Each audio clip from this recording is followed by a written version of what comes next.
Baik teman-teman, Sampurasun, salam Nusantara ya. Kita lanjutkan lagi yang kemarin ya, tentang sasajen ya teman-teman, atau sajen atau sastra jenderal Pangruat Indrayut ya. Kita tahu ya teman-teman, yang saya sebutkan kemarin itu terkait sasajen ya, yang terlanjur dianggap musyrik ya, sesat dan sebagainya lah, bermacam-macam tuduhan yang negatif ya. Tapi pada dasarnya ada seperti yang dibayangkan, seperti itu ya teman-teman, seperti yang saya bilang kemarin itu. Dan ternyata sesajen ini sangat luhur ya, bahkan ada filosofinya ya teman-teman, yaitu yang dinamakan sastra jendra Pangruat Indrayut ya,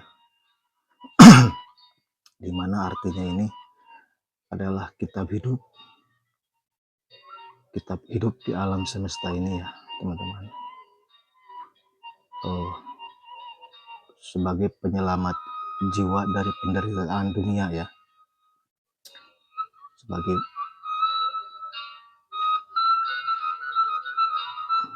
penyelamat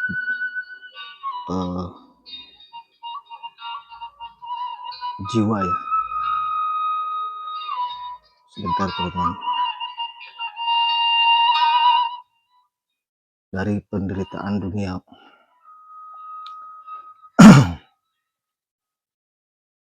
Karya sastra ini berkembang di abad ke-16 populernya ya teman-teman, khususnya di Pulau Jawa, umumnya Nusantara ya, dengan cara penyebutannya di Nusantara, di kepercayaan-kepercayaan terdahulu ya, mungkin sama aja, hanya penyebutannya yang berbeda ya.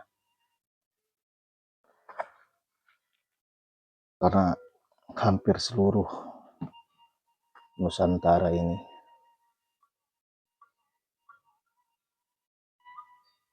dia mempraktikkan ritual itu ya, yaitu menyajikan suatu produk-produk yang bersangkutan dengan manusia ya, yang berkaitan secara langsung, produk alam ya, yang bermanfaat. Mungkin dari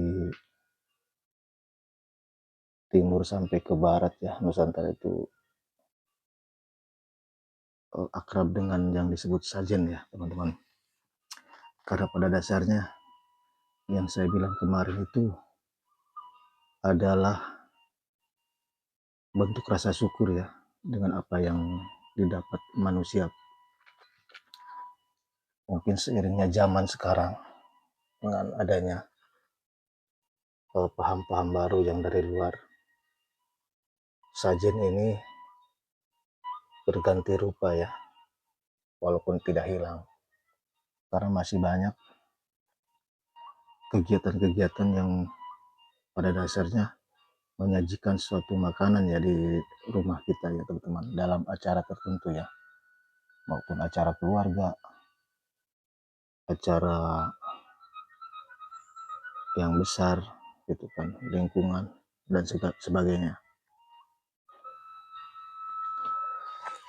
Cuma dengan penyebutan yang berbeda, tapi maknanya hampir sama ya, yaitu rasa bersyukur kita kepada Tuhan Yang Maha Esa ya, dengan apa yang telah kita dapat, rezeki kita ya. Baik, kita lanjut. Sasajen ini teman-teman,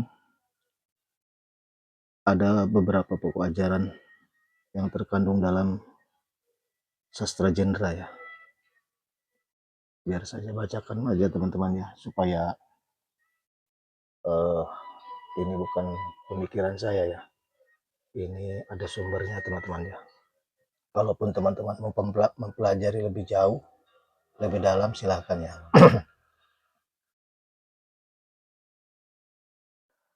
Satu, pentingnya mengendalikan nafsu dan emosi mencapai keselamatan spiritual.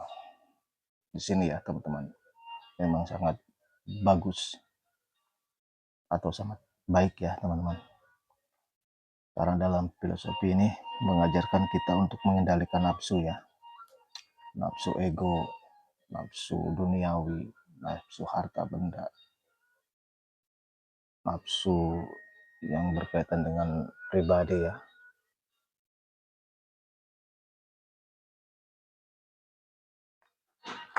Harus dikendalikan ya teman-teman, dengan cara apapun ya.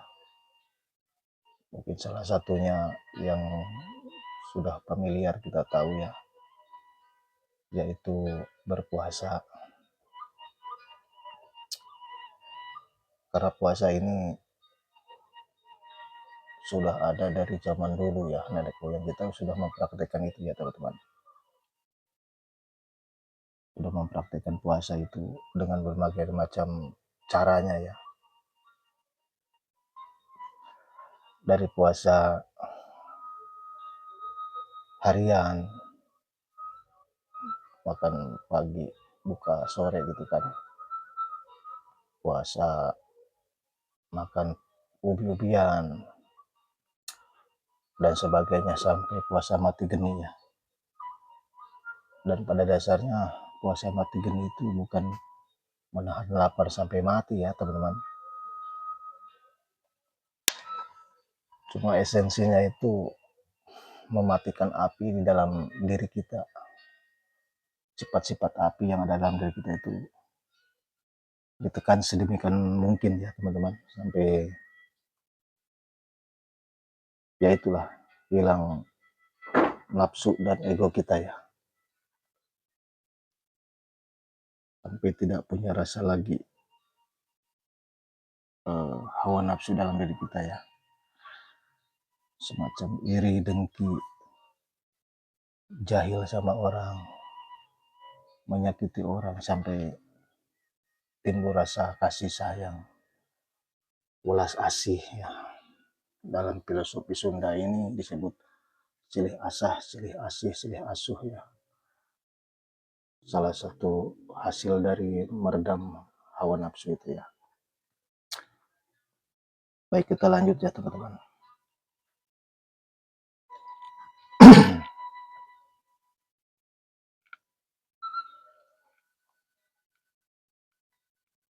Bentar.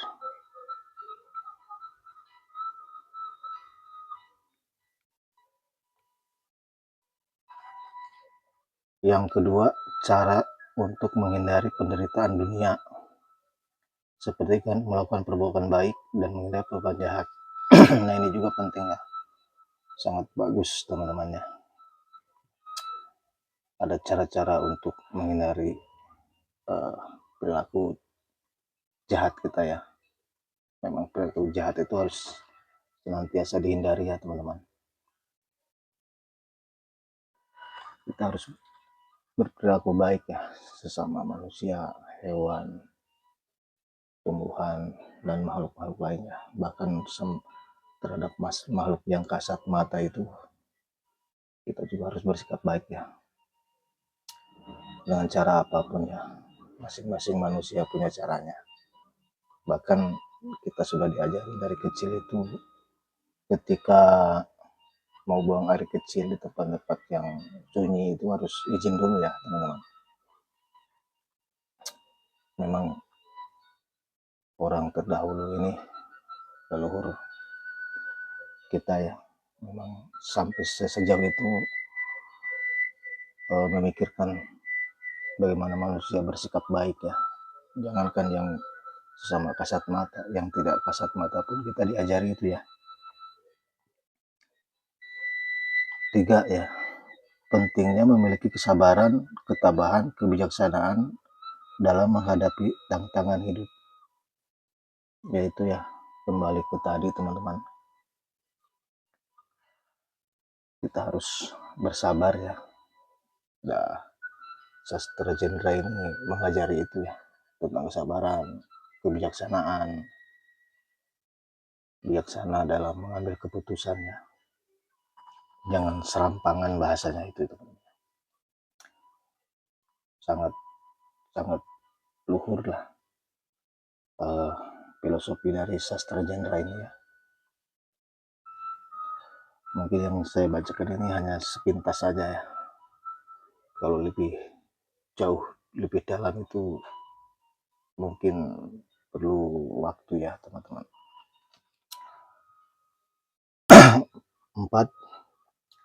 Ajaran tentang reinkarnasi dan karma yang menjelaskan bahwa perbuatan baik atau jahat yang dilakukan di dunia ini akan mempengaruhi nasib di kehidupan berikutnya. Sangat sangat bagus ya. Ajaran ini mengajarkan tentang kehidupan saat ini dan berikutnya ya. Dan hukum sebab akibatnya teman-teman. Sastra genre ini mengajarkan manusia ini untuk tidak menyakiti orang. Dan apabila menyakiti orang, maka kita siap-siap untuk tersakiti juga ya.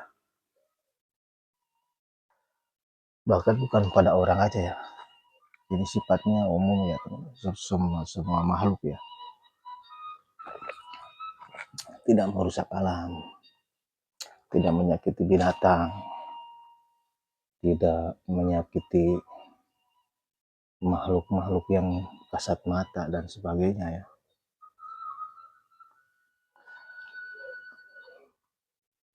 Termasuk ajaran tentang reinkarnasi ya, yaitu kehidupan setelah kematian kita ya teman-teman. Yang pada dasarnya kita hidup ini tidak selamanya ya. Ada waktunya kita, roh ini meninggalkan jasad kita ya.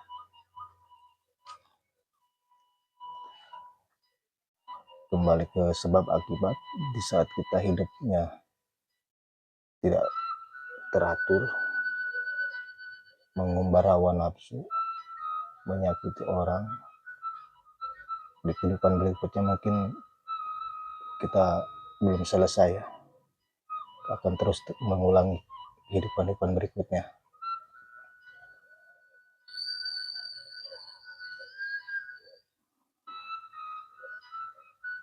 Terlepas dari itu ya teman-teman, manusia ini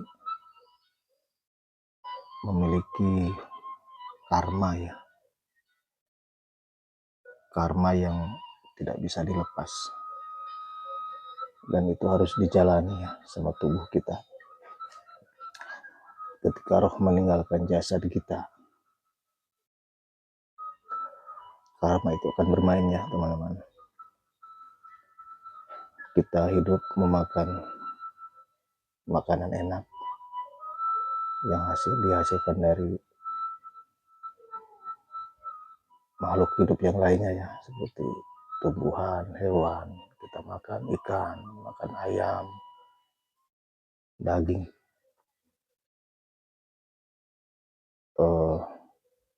Nanti tubuh kita diminta karmanya ya.